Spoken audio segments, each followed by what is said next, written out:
Welcome to another episode of the Spurs Takeover. I'm your host, Joe Garcia, and we're going to be joined by our guest and co-host. Our co-host here is Wesley Perkins, and our other co-host and guest is Steven Anderson of Project Spurs. We're going to be talking about the Spurs' victory over the Boston Celtics by a final score of 129 to 114. This is the Spurs' second victory in a row against another opponent who has a decent record in the Boston Celtics at 25-10. So I believe this is the first road win of the season that the Spurs have against a team who is above 500. So kudos to the San Antonio Spurs for stringing together two wins against some of the better teams in the East, being one of them the Bucks and now the Boston Celtics. And in these two games, the team looked great, not only offensively but defensively as well. So let's go ahead and dive in right now, and we'll go ahead and start with you, Steven, since we had Wesley on the show last time. What were your observations in tonight's victory? The Spurs look very good these past couple of games, guys, and that's one thing you notice with this team is like we talked about this before when the season started, which was they were up and down, but these past couple of games, even though they lost to Milwaukee in Milwaukee, they came back obviously the next night or the next 48 hours later and beat Milwaukee, and then obviously to beat Boston tonight. But those three games, despite that loss to Milwaukee, the Spurs have looked different. They've looked a lot more in control. They look like they know who they are now. DeMar DeRozan's playing out of his mind, which is always good news. Well, the biggest difference is, I think Wesley will agree with this, LaMarcus Aldridge is hitting three-pointers. That's the biggest difference for this Spurs team right now. The floor. Yeah, exactly. And when he does that, it forces big men who aren't used to playing on the perimeter, forces them out there to guard him, freeing up the paint for a guy like DeJounte Murray or Lonnie Walker or someone like that. And that's where this Spurs team was missing since October. And we're now in January. And look it only makes you wonder what would have happened if they would have done this from the start. Where would this season be right now? Obviously, they are in the playoff hunt right now. They're number 8 seed right now. They have a chance to move up as the season goes on. But right now, I like the direction they're going in. As someone who covers multiple teams trying to get into the playoffs every year, it's better to have the bad start now than have it down the line when you're trying to get into the playoffs. And right now, I think they're at the point where they're starting to peak a little bit and go on the right side of actually playing against these other teams. And also, one other thing, if you notice, the DeMar trade to LA talk has died down these past couple of weeks. It's all but subsided now. Go ahead, what? It's all but subsided now. The Spurs fans are clamoring for that. Definitely did. And the reason for that is, I think, because not only does the team look better, but they're winning. And it just takes time for things to gel. And I think Marco Bellinelli getting 0 minutes is a massive part of that. Well, watch your mouth about Marco Bellinelli, man. He's the MVP right now because as long as he sits on that bench and he does not play a single minute, especially in the fourth quarter, he's my pick for the Spurs MVP every time they win a game on the road because he's not playing. He's the MVP, the most valuable bench player. That he is. Sits on the bench. Very nice. That is true. And as long as he does that, Marco stays on the bench. Lonnie is getting minutes here and there. I liked him starting in Milwaukee. Obviously, DeJounte Murray was out that game, but I liked him starting. And I think there's little things here and there. Pop has said it before. He does not like the three ball. He doesn't like the fact that this is the way the game is now. He's publicly said it. There's no denying that. But he's adapting to it now, which is good. I mean, the Spurs hit a season-high 19 threes in their win over Milwaukee. They did well from three tonight. I mean, it's just I like the way the Spurs are going right now, and we'll see how it goes against Memphis, but so far, so good. So far, so good. Let's go ahead and, before we pitch to Wesley, let's go ahead and give you some of the stats on the night here. Let's go ahead and start with some of the starters for the San Antonio Spurs. The starters, beyond DeMar DeRozan, who had 30 points tonight, they were kind of lackluster. You had Trey Lyles, who had 9 points. LaMarcus Aldridge had a quiet 13. DeJounte Murray had 10. And Bryn Forbes had 15 points. Anytime Bryn scores in double digits, always a plus, because he's a liability defensively. So if he's not scoring, he's really worthless out there in the starting lineup, for a better lack of terms. I'm being nice to him. The bench played quite well. You had Lonnie Walker, who saw great minutes tonight, and he had 19 points. Derek White also played quite well tonight, 15 points. You also had Patty Mills. He's been solid since the start of the season. He had 9 points off the bench. So, I mean, they played well. It was a well-rounded game. You had, I think it was 6 players in double figures tonight, which is always a plus. It's not up to just one particular player or 2 players to share the scoring load. Now this is team basketball, and we're seeing a different dynamic to the San Antonio Spurs, where before they were playing hero ball. Now that they're starting to play together as a cohesive unit, we're starting to see them play better defensively. The ball's moving a lot better offensively. They're setting screens. They're setting picks. People are finding the open man. They're having some backdoor cuts, moving without the ball, getting some easy buckets. We saw a lot of that tonight, and I want to see more of that. And I also want to see more of Lonnie Walker in the open court. He's quite exciting to watch and very explosive. Everything he does in the open court's always something to keep your eye out on, because you get excited. You're like, I wonder what this young man's going to do. Is he going to go in for some type of sky hook, or he's going to go for a dunk? It's going to be on the highlight reel. So I always got my eyes out when Lonnie Walker's in the open court. But that's enough of my astute assumptions of the game, or observations. So let's go ahead and pitch to Wesley. Wesley, what did you see in tonight's game? Yeah, some really poised and calm play. It's spared. I know they lost that first game to Milwaukee, but we talked about that a little bit the other night. They really actually played pretty well in that game. I mean, minus the bugaboo that they have in the third quarter, which, by the way, fellas, they still had that same bugaboo tonight in the third quarter. And again, I think part of that is, I tweeted out frustrated at the time when Boston made that run, because it's that lineup that sees Bryn Forbes and Patty Mills. And when that lineup is on the floor, if they're not making shots, I mean, you said it, Joe, Steve, and I've heard you say the same thing. When those guys are not making shots and not keeping them at bay, at the very least, it doesn't work. I mean, and you saw, Joe, I saw your, you tweeted out a video last week, or last game, I should say, of Bryn just getting torched and then turning around and shaking his head. And, that's the same thing that happened tonight. Let me talk about that video, because a lot of fans were like, well, what do you want him to do? Do you want him to go out there and guard somebody who's shooting a 25-foot three-pointer? It's like, no. The problem was Bryn couldn't break through the screen, so he wasn't able to break through. He had to go around the screen, and then he was completely lost out there. He didn't have a man to guard. He was kind of caught in no man's land, and then because he wasn't able to break through the screen, he had to go around it. The person that he was defending broke free, was able to go ahead and give an assist to a man out there beyond the arc, wide open for a wide open three. That falls on Bryn Forbes because he wasn't able to keep up with the man that he's supposed to be guarding. That was a misassignment, and he all but gave up on the play once he could not break through the screen. So that's what that play was about. Yeah, and it goes back to the same thought of he's just not a guy who's aware all of the time. It's one of those things that really bothers me about his defensive prowess. There are a couple of times that he was in the lane, turned sideways or moving backwards, coming through a screen, and just in no position. I mean, absolutely no position. And you don't have to. Let me stop you real quick, Wesley. Sergio, you are allowed to call into the show. I'm waiting right now. You can call in. The call-in number is 210-802-6152, and we'd be happy to go ahead and take your call. So if anybody wants to call in, please feel free to do so. You may continue, Wesley. I'm sorry to interrupt. No, it's all good. So it goes back to the same thing, just position there. It was good, though, and I thought coming out of that, when you saw that little run happen, and I know some people will say, well, they got lucky because, obviously, Kemba Walker got thrown out and they got 3 techs in a row. But listen, I don't think it had anything to do with that. That stemmed the tide a little bit. But DeMar DeRozan was, and especially these last 3 games, has just been a calming force. We've seen him have games where he forces things in the lane and he just takes poor shots or he tries to do too much.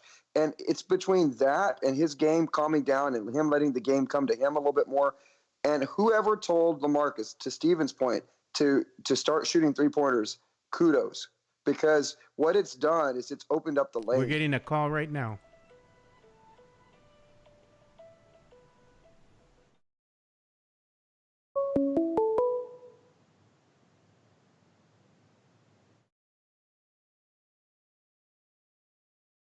Okay, hopefully it answered the call. Hello? I guess not. But no, Joe, what I was saying is simply that, when LaMarcus is shooting those 3-pointers, you got open lanes now for people to drive. You have spots for people to get to, and it allows for people to get passes across. You saw the floor spacing a lot better. And Hello. Do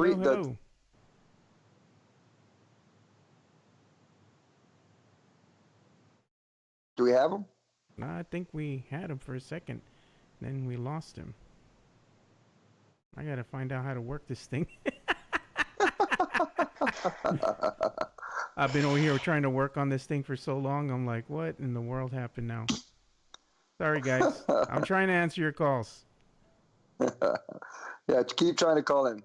Now, just to kind of finish the thought, I'm going to put him on speaker. Yeah, go ahead.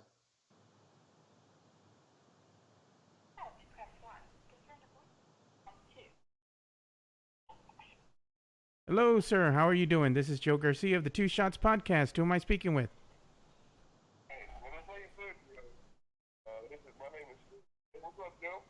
Hey, what's up, man? You're on the show right now. I got you on. I don't know if you guys can hear him or not. Can you all hear him? A little bit. Somewhat. All right. So what's up, man? What are you talking? What were your observations in tonight's game? Well, I mean, my observations were that Marco didn't play, which is awesome. Also, Brand is getting less and less minutes, and finally, Coach is proving us wrong. I thought he was senile. I thought he was drunk, but he's playing Lonnie Walker more. And it alludes back to what you all said earlier. I don't know what took so long for them to do this. I think they could have a much better record if he would have played guys earlier. I don't agree with the way they did it, keeping Lonnie on the bench. I just don't agree with that. I think they should have 20, 22 wins, but I'm glad he finally did it. They beat two of the top teams in the East, so hopefully they can keep it going. I don't know about the threes from LaMarcus, but I do know as long as Brand and Marco are off the court as much as possible, that's good for the team because those guys suck. And they couldn't guard me. I've never played NBA basketball. They couldn't guard me. So hopefully Pop does what he needs to do, and hopefully they keep it going. I'm excited to see what they can do, but I don't know. I really don't know. Okay, man. Well, I appreciate that call, man. We'll go ahead and give you our rebuttal on the show right now so we can have Wesley and Steven go ahead and comment on what you just said. So thank you so much. I really appreciate you taking the time to call into the show. Great call. Thanks, Joe. All right. So you kind of heard what he was saying. I like what he has to say. It's always good to hear from the fans. So he was just giving his comments, his observations in tonight's game. Of course, everybody's always quick to criticize Coach Pop, and what he was doing in the beginning of the year. Now that he's kind of gotten these rotations down a little bit more, including, Lonnie Walker to play more minutes over Baloney, which is Marco Beninelli, we've seen that's improved the team defensively, and that's translated into them actually stringing together 2 wins in a row now. So we want to see that continue. Of course, everybody's a critic, so we can't satisfy everybody. But, I mean, at least the team is playing much better. They're much improved over the course of the last couple games. So before we go back to you, Wesley, Jason Garcia says, LA is still garbage. He says Walker is making too many stupid fouls. Jason's always the Russian judge, man. He always has something to complain about. I know Jason Garcia. That's why I say that. He says Spurs need to hire Garrett. Oh, God. This game, Sergio Lozano says, the guy that just called in, our viewer, he says, this game shows you just the potential this team has. I got to agree with that. And Jason says, Joe, who did you call barbecue last season? That was Bryn Forbes, and I still call him barbecue because he gets cooked in the paint. He gets cooked defensively. That's why his nickname is barbecue. And then Joanne Hernandez says, huge win for the team. They need to keep it up on the road. I agree. Let's see. Pedro says I still owe him a song because I was testing the audio the other day and I was playing some music. So he's like he wants me to serenade him. I'm not drunk enough for that yet. We need to do some day drinking for that to happen. And besides, if I'm gonna sing, maybe I should sing and raise money for a charity or something. So maybe that's something we can think about for another show. Pedro Martinez says 60 wins. I think Pedro's already been drinking. And Sergio Lozano says, I don't doubt that the Spurs are turning the tide, but can't we lose against the Grizzlies? We could lose against the Grizzlies. It's not out of the realm of possibilities.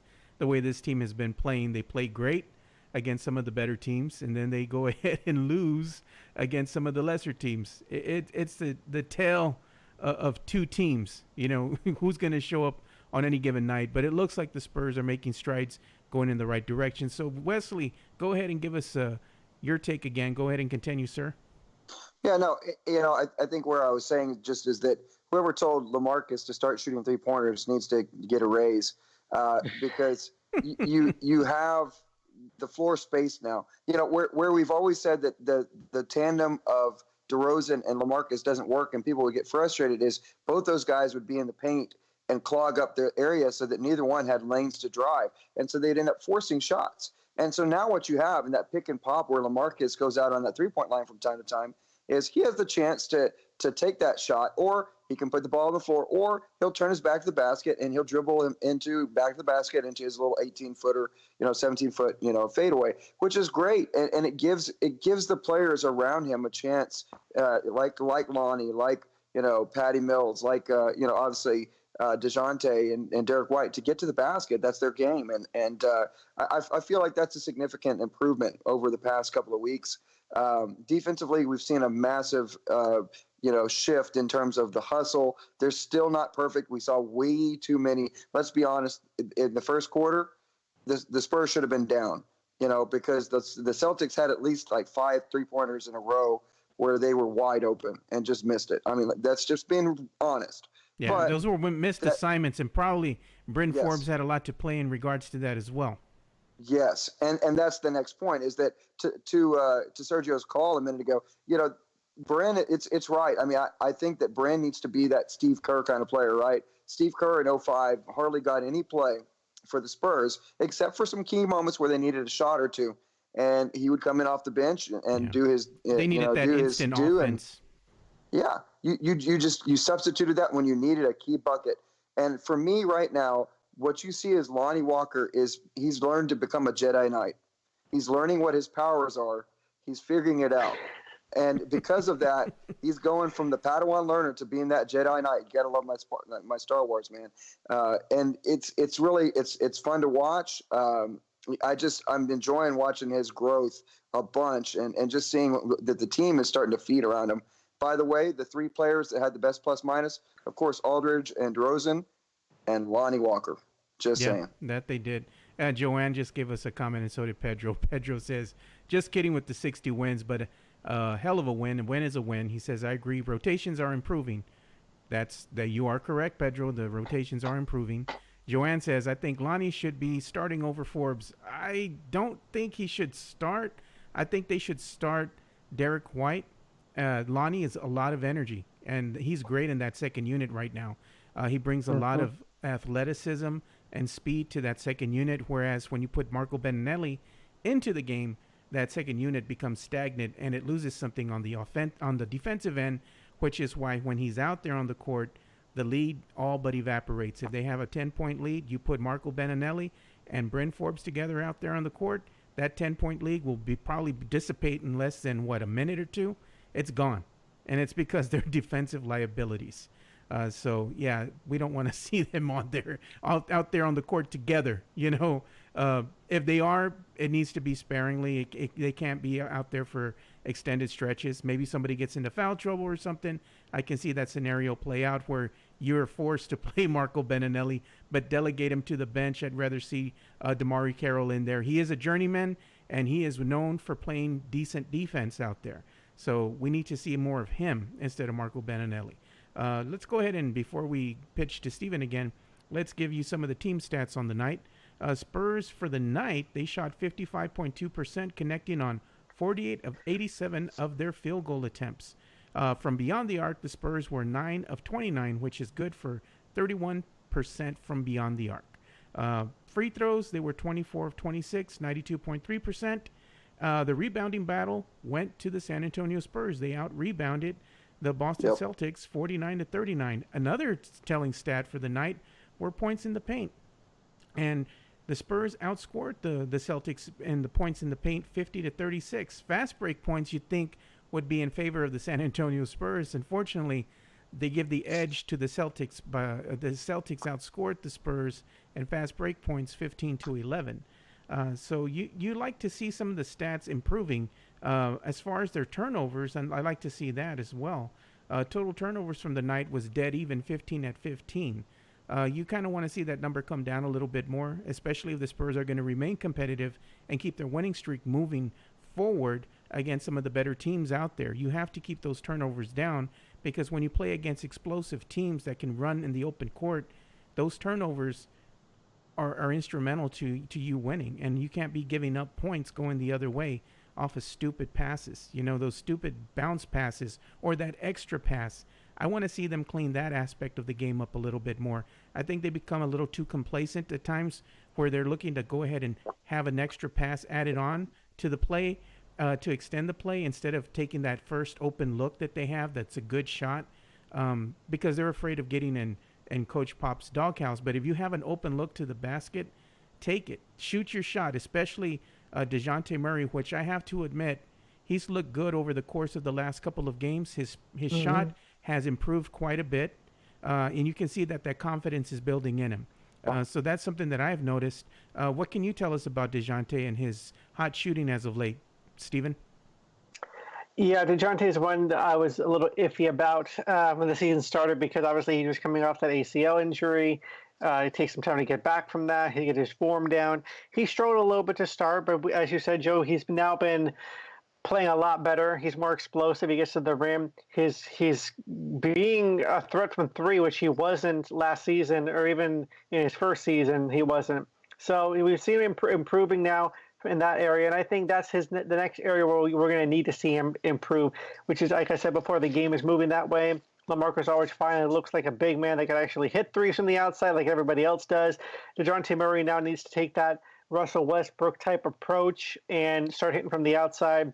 Don't become Russell Westbrook and chuck up 40 shots a game, but I mean, just have the nice, decent size to actually get out there and shoot some threes. And I like his aggressiveness. He looks more confident. Lonnie, Derek White, and DeJounte, those three together have looked a lot better as a unit, particularly those three together as a unit these past couple of weeks. So that's good news for the Spurs. And when you pair that with DeMar and LaMarcus, it can only mean success. Rudy Gay's the one where I'm kind of iffy about, because we've seen it. Obviously, he's a little bit older as of late, Steven. It looks like he's a little, not as consistent as he was in the beginning of the season. Right, yeah, and he's not consistent. That's what kind of worries me. I mean, he had some great games in the beginning of the year.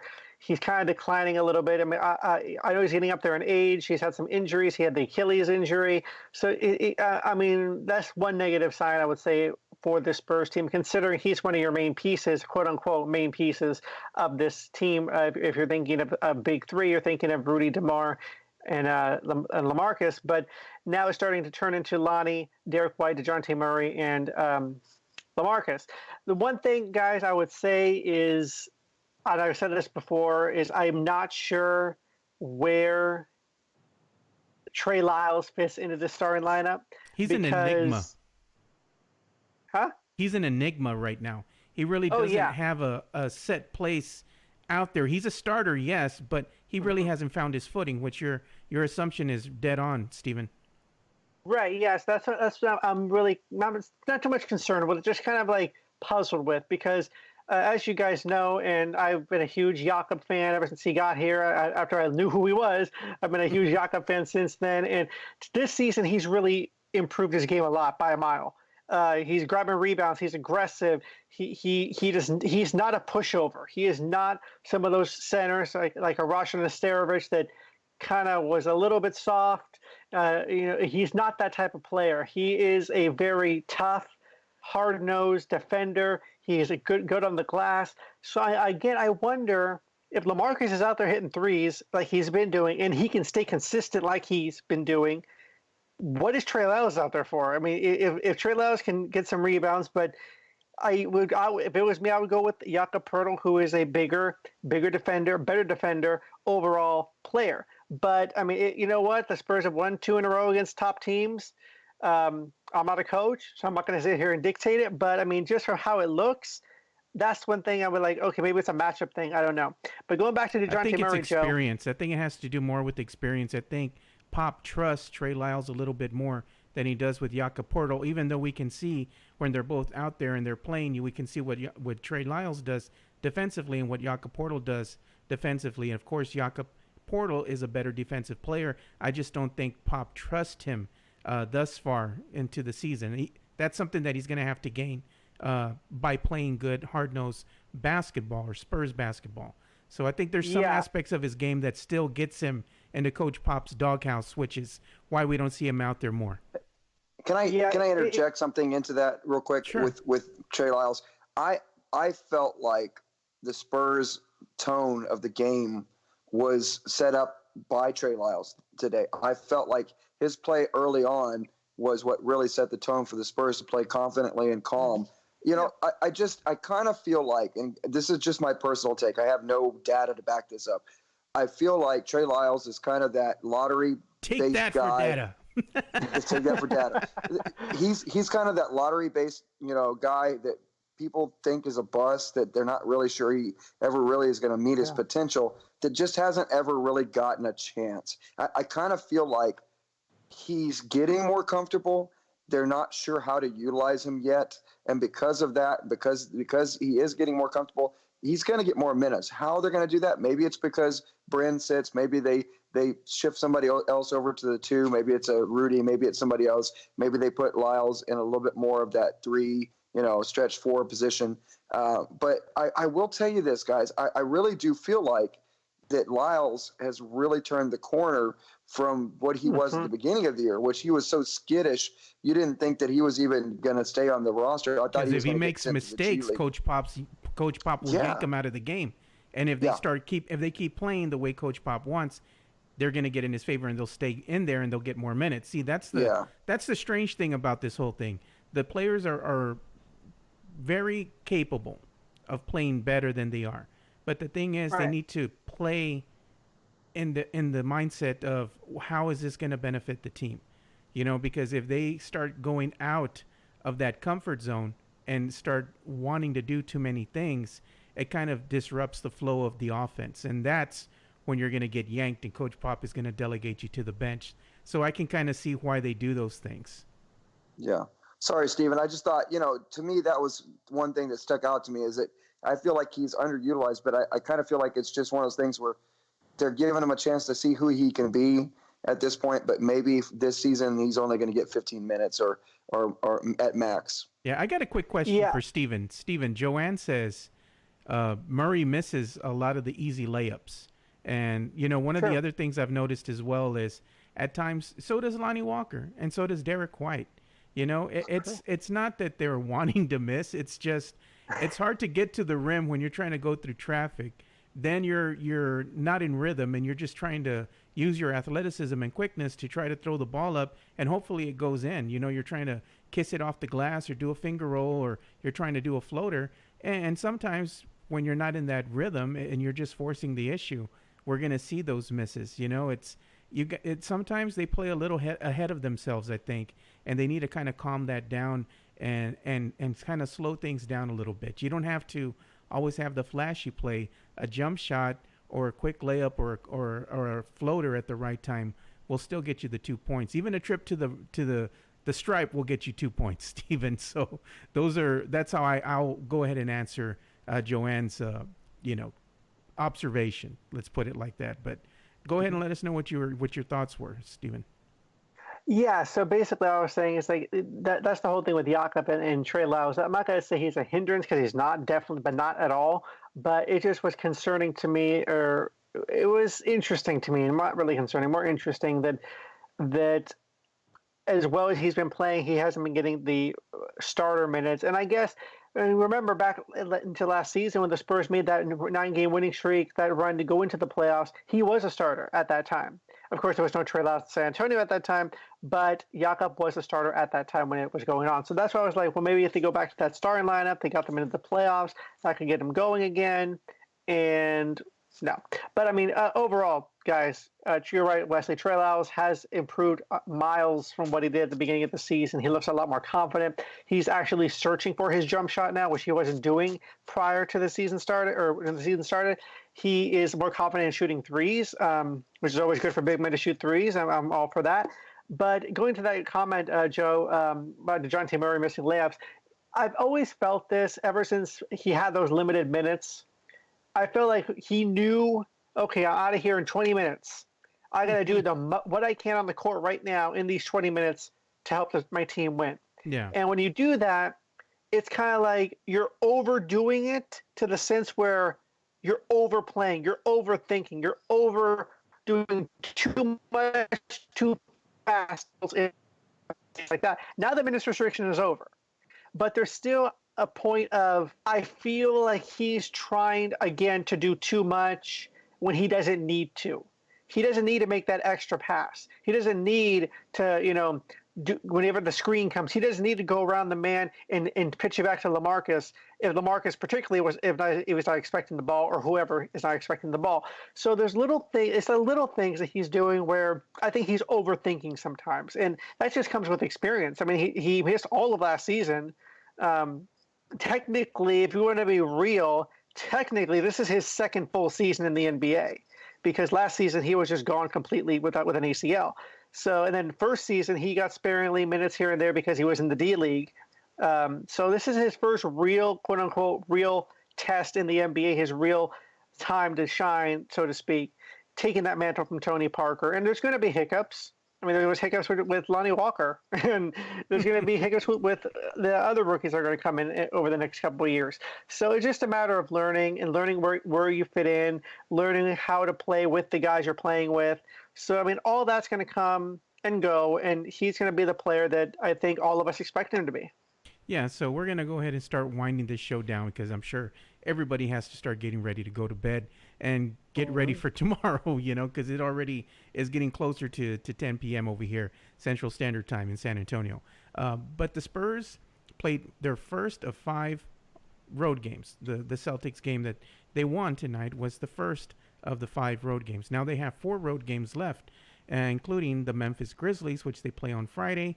Then they're going to play the Toronto Raptors on Sunday. Then they have the Heat on Wednesday. That Heat game is very important, and the reason I say it's very important is officially that's the halfway mark of the season.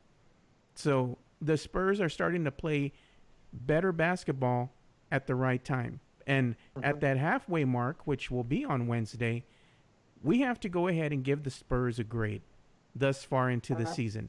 And yes, they're playing great as of late, but we have to go ahead and grade the team based on the product that we're seeing right now. And one of those products is the record.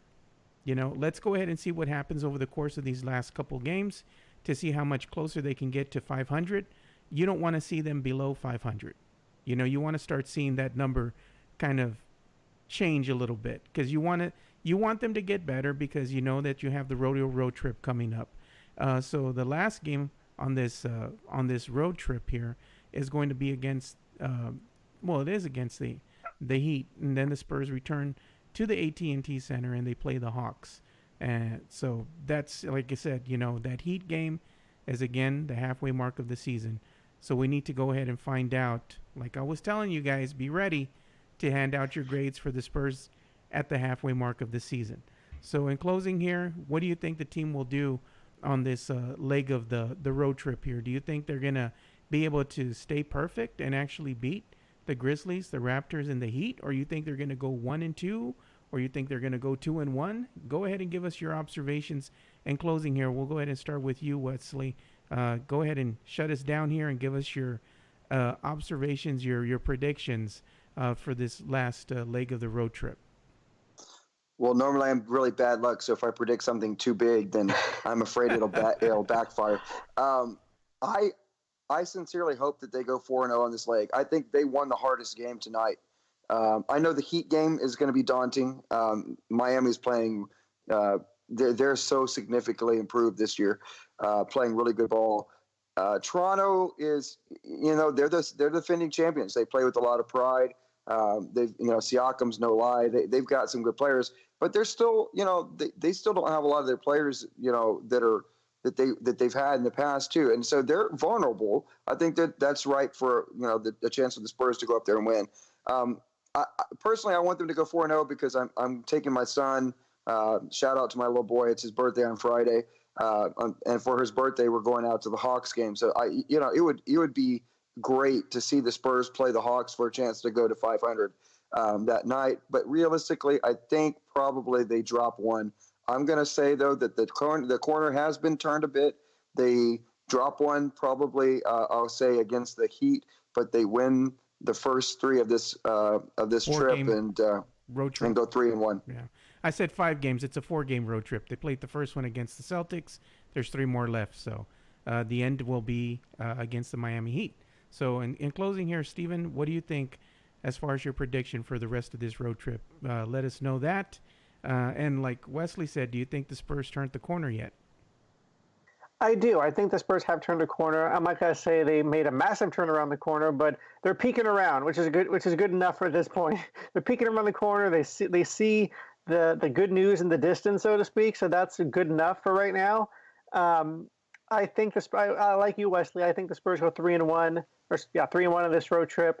You said Toronto's the defending champions, and they are. They're too inconsistent to me right now, up and down. And also, they don't really feel like defending champions, if I'm honest. I mean, when you think of who won the championship last year, I completely have to look it up. It was Toronto, because you don't think of Toronto as part of America. I don't know. It's a weird thing. I don't know. They're missing the deuce, too. They're missing the deuce, too, Stephen. They are. They really are. But, I mean, it doesn't feel like, I don't know. It's a weird thing. So, I think that they can. Do I hear an echo? No? I hear an echo. Yeah, I hear an echo too. I haven't done nothing. Interesting. Okay. Anyway, so I think the Spurs go 3-1. I think that they have a better overall game against Miami, like we've seen, but that's the one I think they drop. I think they drop that game to Miami because Miami's no joke. Miami is a very good defensive team. They have good shooters. They have consistent shooters. The Spurs, even though they played well recently, can they actually completely turn that corner and play hard-nosed defense for 48 minutes, play consistently offensively for 48 minutes? It's that third quarter after halftime, and Wesley, you alluded to it earlier, that third quarter after halftime that always gets them. And if it happens against Miami, I don't think they win that game. So that's where I'm a little bit shaky about, but I think they beat Toronto. They're going to blow the crap out of Memphis. So we'll see what happens. But I think 3-1 is a good idea. And for them to go 4-0 would be a very, very good sign, but I think it's 3-1. Joe. Yeah, I have to kind of agree with you guys.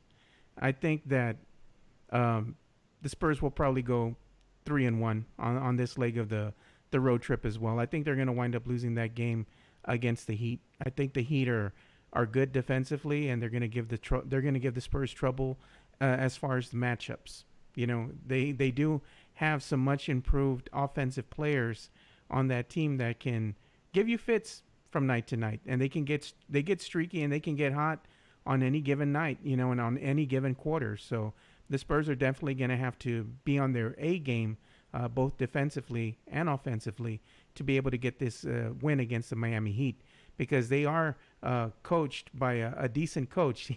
He has won a couple of championships as well, so Eric Spoelstra is not a slouch. He's quite good at what he does. So the point I'd like to make is, look what he's able to do with the Miami Heat thus far in the season. Really nobody gave him a chance to be the team that they are right now. They probably thought they were going to have a really bad record or maybe be a lottery team, but kudos to him and what he's been able to do with that team. So definitely, I think that's going to be one of the games that we're going to have to keep a close eye on. But I don't think that the Spurs have turned the corner just yet. I'd like to see them string together maybe 2 more games. If they can still remain competitive, even if they lose, I'll say they turned the corner. I'm just not ready to give them that label because I've seen this happen before. You know, they play good for 2 games and then they'll give you that 3rd game and they just lay an egg and disappear. So I'm hoping that they have, in fact, turned the corner. I just want to see a little bit more before I go ahead and give it my stamp of approval. But that's me. I'm the optimist. You know, I'm the realist here. So I'm just going to say give it a game or 2 before I jump on board with you guys. But we're going to Well, I don't know, man. You know, I just got to throw this out there. They whooped both teams, the best 2 teams in the Eastern Conference, and we're leading both of those teams. They actually finished 22 points ahead of the Bucks, and they were ahead by 22 most of the night tonight. It's hard to ignore that. I mean, that's it is, Wesley, tough-minded ball. But let's see how they play against some of these lesser teams because Jonas is the one who made the observation early on in the season. The Spurs will play up to the level of their competition, which is what they're doing right now in these last 2 games. They can't take the Memphis Grizzlies for granted, even though the Memphis Grizzlies really don't have a record that would scream to you, hey, this team is going to be up there making a drive for the playoffs, you know, given their situation and what they have going on with their team right now as far as their limitations. You know, they do have a good young core of players. They're just still missing a piece or 2 before they're going to be back up again in the mix, you know, being talked about as, hey, this team is going to be making a run for the playoffs. They're going to be back up there with the best of them. They're still probably a couple years away from that. But the Spurs, they can't take the teams for granted. So in closing, where can they reach you on social media, Wesley? Yeah, look me up at Twitter at Wesley Perk. Of course, it's just my name, Wesley Perkins, on Facebook if you want to check that out or send me a friend request. It's a cool time of the year. The coaching search in the NFL is always fun. You got the playoffs going on. Spurs basketball. My Red Raiders lost a close heartbreak to Baylor last night, but kudos to Baylor on their playing, how well they're playing. It's a really, really good team. Also, we haven't talked a lot about movies, but Joe, you'll be happy now. I know you're a movie buff. I saw The Joker last night. Holy cow. So if you want to talk about a whole bunch of things on Twitter, love to tweet with you about a bunch of different things. I have a theory about the Joker. It throws shades of Inception, that movie Inception. You really don't know what's reality and what's made up. You know, I'll just leave it at that because I'm not about to give any spoilers away for people who have not watched it. But it is a good movie, so I recommend that you go ahead and check that out. Speaking of series that you need to check out, I know in closing here, Steven, you got Michael DeLeon hooked on a series that he can't simply just walk away from. So go ahead and let us know what that's about and where they can reach you on social media. Yes, first of all, you guys can find me on Twitter at the Stephen _ Stephen with a PH. I talk everything from San Antonio Rampage, Spurs, SAFC, who's had some massive signings this week, including their goalkeeper Matt Cardone. He's back for another season. They look to have a very good season with a brand new head coach as well. So that's going to be fun to cover and fun to watch. Of course, the San Antonio Rampage are in season. And of course, we have the Spurs. That's what we're all here for tonight. If you're interested in TV, you guys can follow me on my other Twitter. That is StephenTV_. As you mentioned, Joe, I have Mike hooked on The Circle. It is a reality show based out of the UK where, just long story short, 8 people live in a 1-bedroom apartment. They're all spread around the apartment in different parts of the living complex. They can only communicate with each other via a voice-activated app called The Circle, and they have to figure out who's really real and who's fake. And that's the whole point of the show, is to find out who the catfish is. It gets very interesting and very competitive, and it kind of makes you realize, be careful what you're saying on social media and be careful what you put out there, because it can always come back to haunt you. So, Wesley, Joe, if you want to check that out, feel free to watch it. You probably will get addicted, and I hope you do. So, we're going to be joining Michael DeLeon. All right, so there you go. Guys, I got my mom, I got Mike, and I got Ty Yager also addicted to the show. So if you guys watch it, just be careful. Okay, now where do I watch this? Netflix. Okay, it's on Netflix. All right, cool. Right. That's a new show that I'll have my my daughter and my wife hooked on. They watch something called Terrace House. Terrace House, and they love that because there's so many different terrace houses. I don't know because I don't watch the show. I just know that I walk in from time to time when I'm walking from my studio into the house, and I see them there, and I'm like, man, you guys are still watching this thing. So now it's the circle. So I'll make sure I'll let them know about that. No joke, guys. I actually, I was, as you guys know, I cover UK TV, and that's where it originated in the UK. I actually spent, I'm not even kidding, 6 hours watching the first season, over New Year's Eve break or Christmas break, and I spent 6 hours watching it, and I was that hooked. I didn't go to bed at like 6 in the morning. Oh my god. That's me in Game of Thrones last year in spring break, man. Yeah, I don't think I got off my couch for about the first 4 days. I don't really get hooked on shows. I got 3 seasons in about 4 days. I think it was something crazy like that. Yeah, I don't really get hooked on shows, man. I don't get hooked on shows. I get hooked with creating content and like getting all this technology, that we're using here right now on this live stream, ready to roll out. To me, that's exciting. I get up for that. That's why I stay in my studio most times. I'm tinkering with new emerging technologies and seeing what's coming up next so we can deliver a better and better product. I'm all about content creation and looking at, technology that we can incorporate into the show that we're bringing to our viewers right now. So that's what I like. I'm a nerd. I know it's not fun. It's not something that's for everybody, but yeah, I like it. So you can go ahead and reach, me on social media, on Facebook, Twitter, Instagram, and YouTube, where you can see the replay of the Spurs Takeover on our YouTube channel. And we're at Two Shots Podcast, all spelled out, TWOSHOTS Podcast. So for Steven Anderson and Wesley Perkins, I'm Joe Garcia. And thank you guys for watching and listening to another episode of the Spurs Takeover. And before we go, make sure you go and check out our good friends at Project Spurs for all your Spurs content. Go ahead and check out projectspurs.com and check out the Project Spurs Network for all the latest and greatest about the local sports scene here in San Antonio, your local Spurs coverage, and your local, high school and college coverage as well. So that's about all the time we have for tonight's episode of the Spurs Takeover. And like we always say, spread the love, stop the hate, and be kind. We're out. Peace.